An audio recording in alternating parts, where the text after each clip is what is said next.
নমস্কাৰ বন্ধুসকল, স্বাগতম জনাইছোঁ আপোনালোকক মোৰ চেনেল hsslc ক্লাছত।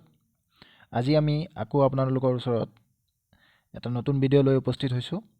এই ভিডিঅ'টো সদ্যহতে হৈ যোৱা Adre 2.0 এক্সামৰ ক্লাছ 8 লেভেলৰ যোনটো এক্সাম হৈছিলে তাৰ এক্সপেক্টেড কাট অফৰ ভিডিঅ' হ'ব। আৰু এই ভিডিঅ'টো বনাওঁতে আমি গোটেই ইউটিউবৰ যিমান এক্সপেক্টেড কাট অফ ভিডিঅ' আছে প্ৰায় গোটেইখিনি আমি চাইছোঁ, চাই পেলাই আৰু নিজৰ এনালাইচিছ কৰিছোঁ আৰু নিজৰ কিছুমান ৰিচাৰ্চৰ ওপৰত বেছ কৰি আৰু এই গোটেই ইউটিউব চেনেলৰ যিমান এক্সপেক্টেড কাট অফ ভিডিঅ' আছে সেইবিলাকৰ ওপৰত বেছ কৰি আমি এটা কম্বাইন এটা কৰি ভিডিঅ'টো আনিছোঁ, যাতে আপোনালোকে যিটো কনফিউজন আপোনালোকৰ হৈ আছিলে যে ইমান ভিডিঅ' আছে, কোনটো ভৰসা কৰিব পাৰি, কোনটো ভিডিঅ' লৈ আমি ফ'ল' কৰিব পাৰিম, কোনটো ভিডিঅ'ৰ এক্সপেক্টেড কাট অফ আমি বিশ্বাস কৰিব পাৰিম, কোনটো নোৱাৰিম, সেই গোটেইখিনি কনফিউজন ক্লিয়াৰ কৰাৰ কাৰণে আমি ইয়াত এটা কম্বাইন ভিডিঅ' এটা বনাইছোঁ। আৰু কিমান পালে আপোনাৰ চাকৰিটো নিশ্চিত হ'ব সেইটো আপোনালোকে পাব ইয়াত। আৰু এইটো বনাওঁতে আমি এটা এক্সিট পল যেনেকৈ কৰে তেনেকুৱা এটা প্ৰচেছ আমি ইয়াত ফ'ল' কৰিছোঁ। তো গতিকে আহক আমি ভিডিঅ'টো চাওঁ আৰু ভিডিঅ'টোৰ শেষত আমি ইণ্টাৰভিউৰ কাৰণে এটা কেনেকুৱা ইণ্টাৰভিউ কি হ'ব, কেনেকৈ হ'ব, তাৰ কাৰণে আমি ইণ্টাৰভিউত এক্সপেক্টেড কি কুৱেশ্যন আহিব পাৰে সেইখিনি আমি ইয়াত ইনক্লুড কৰিছোঁ। গতিকে শেষলৈকে ভিডিঅ'টো চাব। আৰু এতিয়াৰ পৰা আমি যিমান ভিডিঅ' দি থাকিম লাষ্টত আমি ইণ্টাৰভিউৰ কাৰণে টিপছ কেইটামান দি দিম। গতিকে ভিডিঅ'টো আৰম্ভ কৰোঁ আহক। আপোনালোকে ভিডিঅ'টো লাষ্টলৈকে চাব যাতে ইণ্টাৰভিউৰ টিপছটো আপোনালোকে পাই যায়। তো ব'লক আমি আৰম্ভ কৰোঁ। তো বন্ধুসকল, আমি যেতিয়া এক্সপেক্টেড কাট অফ ভিডিঅ' এইটো বনাইছোঁ তাত কিছুমান ফেক্টৰে আমাক এফেক্ট কৰিছে। সেই ফেক্টৰখিনি কি এইটো আগত আমি আলোচনা কৰি ল'ব লাগিব। তো প্ৰথম ফেক্টৰটো হৈছে নেগেটিভ মাৰ্কিং ছিষ্টেম। আটাইতকৈ বেছি আমাক প্ৰভাৱিত কৰিছে নেগেটিভ মাৰ্কিং ছিষ্টেমটোৱে। ইয়াত আমি 6টা পইণ্ট লিখিছোঁ আৰু 6টা যোনটো বেছি ইম্পৰ্টেণ্ট সেইটো আগত লিখিছোঁ, যোনটো কম ইম্পৰ্টেণ্ট সেইটো আমি পিছত লিখিছোঁ। তো নেগেটিভ মাৰ্কিং ছিষ্টেম যোনটো এইটো আটাইতকৈ বেছি ইম্পৰ্টেণ্ট ফেক্টৰ, কিয়নো নেগেটিভ মাৰ্কিং অহাৰ লগে লগে ড্ৰাষ্টিকেলি এটা চেঞ্জ দেখা যায় এক্সপেক্টেড কাট অফ বা অৰিজিনেল কাট অফত, আৰু কাট অফটো সদায় কমা দেখা যায়। কিয়নো যেতিয়া এজন মানুহে নেগেটিভ মাৰ্কিং যেতিয়া নাথাকে 150ৰ ভিতৰত 150 তেওঁ এটেম্প কৰে বা 135ৰ ভিতৰত 135টাই এটেম্প কৰে। তো তেওঁলোকে কেণ্ডিডেটসকলে কি কৰে, আগৰ পৰাই এটা মন বনাই যায় যে যিহেতু আমাৰ নেগেটিভ নাই গতিকে আমি গোটেইখিনি এটেম্প কৰিম। আৰু তেতিয়া কি হয়, এক্সপেক্টেড কাট অফটো বহুত বাঢ়ি যায় বা একচুৱেল কাট অফটোও বহুত বাঢ়ি যায়। আৰু যেতিয়াই নেগেটিভ মাৰ্কিং থাকে তেতিয়া আপোনালোক নিজে পৰীক্ষা দিছে গতিকে আপোনালোকে গম পাব, কেণ্ডিডেটসকলে আগতে আপোনালোকে নিশ্চয় এইটো ভাবিছিলে যে যিহেতু নেগেটিভ আছে গতিকে যিখিনি আমি পাৰিম সেইখিনি দিম, নোৱাৰাখিনি আমি টাচ নকৰোঁ, বা যদি আমি গেছ কৰিম কেলকুলেটিভ গেছ কৰিম, মানে যধে মধে আমি আনচাৰ নিদিওঁ। কিন্তু সেইটো যোৱা বছৰ নাছিলে। যোৱা বছৰ যিহেতু আমাৰ কি নাছিলে, নেগেটিভ নাছিলে, গতিকে চবে ভাবিছে যে যিমান কুৱেশ্যন আছে চব আমি দি আহিম। আৰু তাত লাভো হয়, যদি আপুনি 50টাও গেছ কৰে 50টাৰ ভিতৰত আপোনাৰ 30টা যদি ৰাইট হৈ যায়, 40টা যদি ৰাইট হৈ যায়, 25টা যদি ৰাইট হৈ যায়, আৰু ভুল হোৱাখিনিৰ কাৰণে আপোনাৰ একো লছ নাই, গতিকে তাত লাভেই লাভ। তো সেইটো এটা ডাঙৰ ফেক্টৰ। এবাৰ সেইটো কাৰণে আমাৰ কি হ'ব, কাট অফটো কমিব নিশ্চয় নেগেটিভ থকাৰ কাৰণে। 2 নম্বৰ হ'ল নাম্বাৰ অফ ভেকেঞ্চিজ। তো নাম্বাৰ অফ ভেকেঞ্চিজবিলাক যদি বহুত বেছি ভেকেঞ্চি হৈ যায় তো কাট অফ কমাৰ চান্সেছ থাকে। আৰু সেই একেধৰণে যদি নাম্বাৰ অফ ভেকেঞ্চিজ কমি যায় তো তেতিয়াহ'লে কি হয়, কাট অফটো বাঢ়াৰ চান্সেছ থাকে। কিন্তু এইখিনি আমি চাব লাগিব ইয়াতো যে ইয়াত কি আছে, বিভিন্ন পোষ্ট অনুযায়ী ভেকেঞ্চিবিলাক ভেৰি কৰিছে। গতিকে আমি যোৱা বছৰ 26,000 পোষ্ট আছিলে, এইবাৰ 12,000মান পোষ্ট আছে। খালি সেইটো ওপৰা ওপৰি চালে নহ'ব, কোনটো কেটাগৰীত কিমান পোষ্ট আছিলে সেইখিনি ভালকৈ চাব লাগিব। যি কি নহওক আমি সেইখিনি ইয়াত চাইছোঁ আৰু এই ফেক্টৰটোৱে আমাক এফেক্ট কৰিছে। 3 নম্বৰ হ'ল EWS কেটাগৰী। EWS কেটাগৰীটো যোৱা বছৰ কেটাগৰীটো আছিলে EWS কেটাগৰী, এই বছৰ নাই। এইটো নাথাকাৰ কাৰণে জেনেৰেল কেটাগৰীৰ যোনটো কাট অফ আছিলে সেইটো কমিব। গতিকে কমিব বা মানে বাঢ়িবলৈ বাধা দিব। কাৰণ EWS কেটাগৰীটো কি আছিলে, 10% আছিলে, এইটো জেনেৰেলৰ পৰা 10% দিয়া গৈছিলে। তো এই বছৰ এই 10%টো নাই, গতিকে এইটো অনলি জেনেৰেলৰ মানুহে সেই লাভটো পাব ইয়াত। 4 নম্বৰ আছে this is the second time of ADRE। গতিকে ADRE এইবাৰ 2 নম্বৰ বাৰ হৈ আছে, 2.0 হৈ আছে, গতিকে সেইটো এটা ফেক্টৰ থাকিব। 5 নম্বৰ হ'ল ডিফিকাল্টি লেভেল।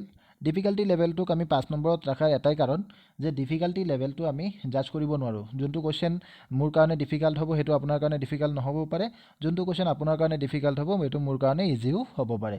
গতিকে সেইটো ইমান এটা ডাঙৰ ফেক্টৰ হয় বুলি আমি নাভাবোঁ। আৰু ডিফিকাল্টি লেভেলটো যেতিয়া এটা এক্সাম লোৱা এটা সংস্থাই যেতিয়া কুৱেশ্যন পেপাৰ বনায় তেওঁলোকে এইটো এটা ষ্টেণ্ডাৰ্ড ফ'ল' কৰিবলৈ চেষ্টা কৰে, যাতে এটা চাৰ্টেন পৰ্শ্যন অফ দ্য কুৱেশ্যন মোটামুটি ইজি হয় আৰু এটা চাৰ্টেন পৰ্শ্যন অফ দ্য কুৱেশ্যন যাতে মডাৰেট হয় আৰু কেইটামান ডিফিকাল্ট কুৱেশ্যনো যাতে তাত থাকে। তো তেনেকেই আমাৰ কুৱেশ্যন পেপাৰবিলাক ছেট কৰা হৈছে।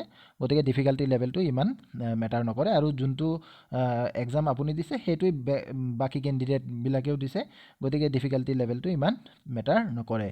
আৰু 6 নম্বৰ আছে নাম্বাৰ অফ কেণ্ডিডেট। এইটো বহুত প্ৰাধান্য দিছে এই ফেক্টৰটোৰ ওপৰত, কিন্তু আমি ইয়াত আটাইতকৈ কম প্ৰাধান্য দিছোঁ ইয়াত। কাৰণ কি যে নাম্বাৰ অফ কেণ্ডিডেট 30 লাখেই হওক, 40 লাখেই হওক, 50 লাখেই হওক, একচুৱেলি পৰীক্ষাত একদম সাজু হৈ পৰীক্ষা দিবলৈ যোৱা কেণ্ডিডেটৰ সংখ্যা খুব কম থাকে। আৰু তাৰ ভিতৰতো আচল খেলটো একদম কম সংখ্যক কেণ্ডিডেটৰ মাজতে হয়। গতিকে সেই নাম্বাৰ অফ কেণ্ডিডেট লৈ পেলাই ইমান চিন্তা কৰিবলগীয়া একো নাই। আৰু এইখিনি কথা যে আমি কৈ আছোঁ সেইখিনি আমাৰ নিজৰ এক্সপিৰিয়েঞ্চৰ পৰা কৈ আছোঁ। মই নিজে সৰ্বভাৰতীয় পৰ্যায়ত বা আমাৰ ৰাজ্যিক পৰ্যায়ত বিভিন্ন ধৰণৰ কম্পিটিটিভ এক্সাম দিছোঁ, পাছ কৰিছোঁ। গতিকে কাট অফৰ খেলটো কেনেকুৱা হয় বা কেণ্ডিডেট বেছি হ'লে কি হয় বা ডিফিকাল্টি লেভেলে কি খেল খেলে সেইবিলাক আমি ভালদৰে জানো আৰু নিজৰ এক্সপিৰিয়েঞ্চৰ ফালৰ পৰা কৈ আছোঁ। আৰু গতিকে আপোনালোকে এইখিনি মন কৰিব। আৰু আহক আমি এতিয়া কাট অফবিলাক চাওঁ। তো ইয়াত আমি বিভিন্ন ধৰণৰ চেনেলৰ কাট অফবিলাক আমি চাইছিলোঁ। আৰু তাৰে ভিতৰত 4টা চেনেলৰ কাট অফ আমি ইয়াত উল্লেখ কৰিছোঁ। এই 4টা চেনেলৰ কাট অফ উল্লেখ কৰাৰ কাৰণবিলাকো মোক কৈ আছোঁ। ইয়াত আছে smart learning channel. Smart learning বুলি এটা চেনেল আছে, ইউটিউব চেনেল। এইটো চেনেলে কেইটামান কাট অফ দিছে আৰু এইটো কাট অফ ইয়াত ইনক্লুড কৰাৰ কাৰণ হ'ল যে তেওঁলোকৰ এনালাইচিছটো মোৰ খুব ভাল লাগিছে। তেওঁলোকে যোনটো reason behind the cut off সেইখিনি মোৰ খুব ভাল লাগিছে, যুক্তিসংগত লাগিছে। গতিকে মই এইটো ইনক্লুড কৰিছোঁ। তাৰপিছত আড্ডা 247 নৰ্থ ইষ্ট চেনেলটো আছে, এইটোৰ নাম আপোনালোকে নিশ্চয় শুনিছে হয়তো। তো ইয়াৰ কাট অফটো আমি ইয়াত ইনক্লুড কৰিছোঁ, যিহেতু এটা ফেমাছ চেনেল হয়। ডিজিটেল আছাম 2.0 এইটো এটা ফেমাছ চেনেল হয় আৰু ইয়াৰো কাট অফ আমি ইয়াত ইনক্লুড কৰিছোঁ। নবোদয়া বুলি এটা চেনেল আছে, এইটোৰ ভিউজ খুব ভাল গৈ আছে। গতিকে এওঁলোকৰ যোনটো কাট অফ আছে এইটো আমি ইয়াত ইনক্লুড কৰিছোঁ। আৰু যেনেকৈ এক্সিট পলবিলাকত বিভিন্ন চেনেলে কিমান এক্সিট পল দিছে আৰু সেইখিনি চাই পেলাই তেওঁলোকে এটা প্ৰিডিকশ্যন দিয়ে, তেনেকৈ আমি ইয়াত 4টা চেনেল এটা আমি চেম্পল হিচাপে লৈ পেলাই তেওঁলোকৰ কাট অফৰ এভাৰেজ আমি ইয়াত উলিয়াইছোঁ। আৰু চাওক, এই এভাৰেজখিনি ওলালে আমাৰ জেনেৰেলৰ এভাৰেজ ওলায় 90, জেনেৰেল ওমেনৰ এভাৰেজ ওলায় 82.5, OBC MOBC ওলায় 84.5, ওমেনৰ কাৰণে 80 ওলায়, SCৰ কাৰণে 83, SC ওমেনৰ কাৰণে 76, ST প্লেনৰ কাৰণে আমাৰ ওলায় 79.5 আৰু ST প্লেন ওমেনৰ কাৰণে ওলায় 71, ST হিলছৰ কাৰণে ওলায় 72 আৰু ST হিলছ ওমেনৰ কাৰণে ওলায় 66। তো এইখিনি হ'ল এভাৰেজ কাট অফ।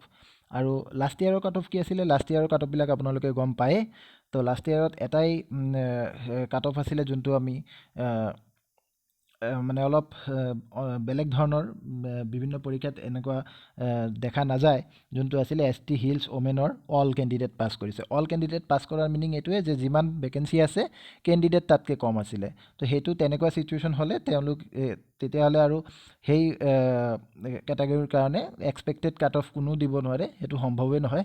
তো আমি যোনটো এক্সপেক্টেড কাট অফ দিছোঁ সেইটো সেই ফেক্টৰটোক আমি মন কৰা নাই যে এইবাৰো তেনেকুৱা হ'ব, সেইটো মন কৰা নাই। নিশ্চয় আমি ভাবোঁ যে কেণ্ডিডেট থাকিব।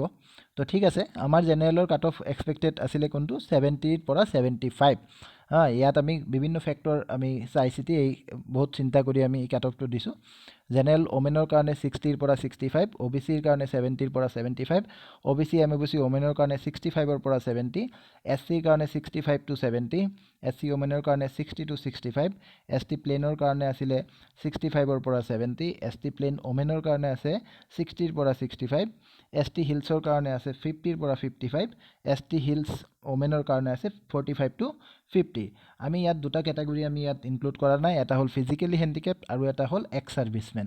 সেইখিনিৰ কাট অফ আমি ইনক্লুড এইকাৰণে কৰা নাই যে তেওঁলোকৰ ডিপেণ্ড কৰে তেওঁলোকৰ কেইজন কেণ্ডিডেটে পৰীক্ষা দিছে, আৰু সেইটো এটা আমি ইয়াত বহি আমি এক্সপেক্ট কৰিব নোৱাৰোঁ বা আমি এইটো প্ৰিডিক্ট কৰিব নোৱাৰোঁ যে কিমানজনে পৰীক্ষা তেনেকুৱা দিছে, সেইটো ডাটাও আমাৰ তাত নাই, গতিকে সেইটো আমি কৰা নাই।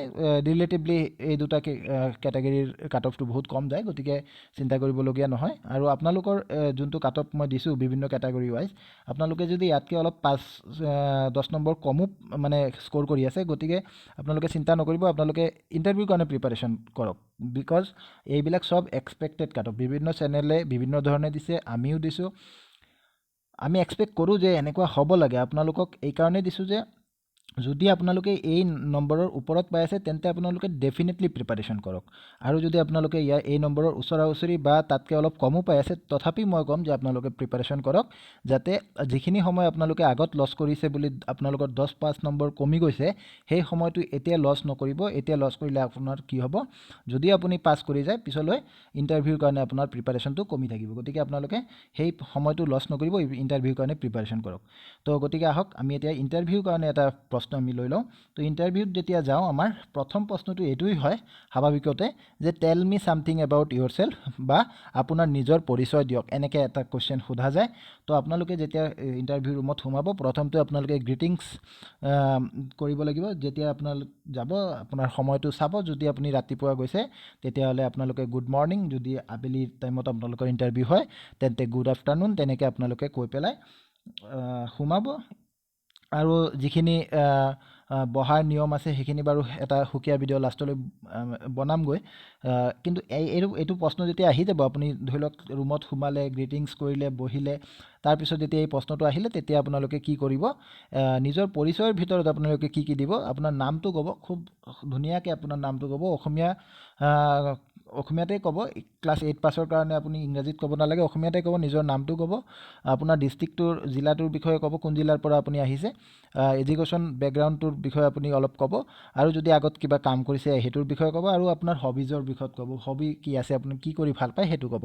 তো এই ধৰণে আমি ক'ব পাৰি যে নমস্কাৰ, মোৰ নাম অমুক, মই অমুক ডিষ্ট্ৰিক্টৰ পৰা আহিছোঁ, মই ইমান চনত এই স্কুলৰ পৰা মেট্ৰিক পাছ কৰিছোঁ, আৰু তাৰপিছত মই যিহেতু এইটোৰ হায়েষ্ট কোৱালিফিকেশ্যন HS আছিলে, গতিকে আপোনালোকে HS লৈকে ক'ব পাৰিব। তো মই মেট্ৰিক পাছ কৰিছিলোঁ ইমান চনত এইটো স্কুলৰ পৰা, আৰু তাৰপিছত মই ইমান চনত এই কলেজৰ পৰা বা এই হায়াৰ ছেকেণ্ডেৰী স্কুলৰ পৰা হায়াৰ ছেকেণ্ডেৰী পাছ কৰিছোঁ, তাৰপিছত মই এইটো কামত জড়িত হৈ আছোঁ, এনেকৈ ক'ব। কিবা এটা কামত আপুনি যদি জড়িত হৈ থাকে, ইয়াত মই এনেকৈ কাম কৰি আছোঁ, আৰু মই এইখিনি কাম কৰি ভাল পাওঁ, যেনেকৈ মই গান গাই ভাল পাওঁ, বা মই ছবি আঁকি ভাল পাওঁ, এইখিনি ক'ব, আৰু তাৰপিছত আপোনালোকৰ ইণ্টাৰভিউটো কণ্টিনিউ হৈ থাকিব। তো ঠিক আছে, আমি অহা ভিডিঅ'লৈ আকৌ নতুন এটা টিপছ লৈ আহিম, গতিকে আপোনালোকে ভিডিঅ'খিনি চাব, লাইক কৰিব, যাতে মই এটা ফিডবেক এটা পাওঁ যে আপোনালোকে সঁচাকৈ ভিডিঅ'টো ভাল পাইছে নে ভাল পোৱা নাই, সেইটো যাতে মই জানিব পাৰোঁ। গতিকে যদি আপোনালোকে ভিডিঅ'টো ভাল পায়, লাইক কৰিব, আৰু মই আপোনালোকক এটা ৰিকুৱেষ্ট কৰিম যে আপোনালোকে এই ভিডিঅ'টো আপোনালোকৰ যিসকল বন্ধুৱে ADRE পৰীক্ষা দিছে, বন্ধু বান্ধৱীসকলক লৈ আপোনালোকে এই ভিডিঅ'টো পঠাব, যাতে তেওঁলোকে এই ভিডিঅ'টোৰ চাই পেলাই এই ভিডিঅ'টোৰ যাতে বেনিফিট ল'ব পাৰে, তেওঁলোকেও যাতে এক্সপেক্টেড কাট অফটো পায়, আৰু যাতে এক্সপেক্টেড কাট অফতকৈ মই বেছি ইম্পৰ্টেঞ্চ দিম লাষ্ট পৰ্চনটোক, যোনটো ইণ্টাৰভিউৰ কাৰণে মই ডেইলি এটা কুৱেশ্যন দিম। তো সেই কুৱেশ্যনটো যাতে তেওঁলোকে পায়। তো ঠিক আছে, এইখিনি কৈ পেলাই মোৰ ভিডিঅ'টো ইয়াতে শেষ কৰিলোঁ। ধন্যবাদ।